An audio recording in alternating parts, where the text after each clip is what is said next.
জলপাইগুড়ি থেকে ময়নাগুড়িতে আসা উত্তরবঙ্গ রাষ্ট্রীয় পরিবহন সংস্থার একটি বাসে আগুন। এই ঘটনায় চাঞ্চল্য ছড়িয়েছে ময়নাগুড়িতে।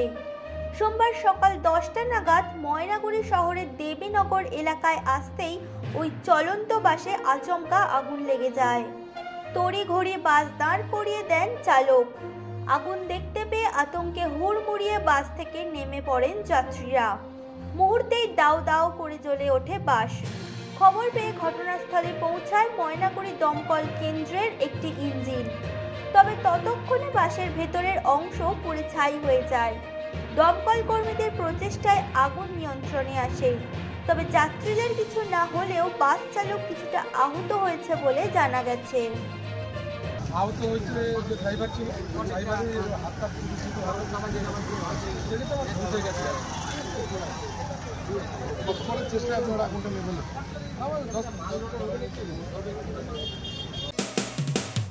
মানুষের পাশে মানুষের সাথে আমরা আছি এই বাংলাতে।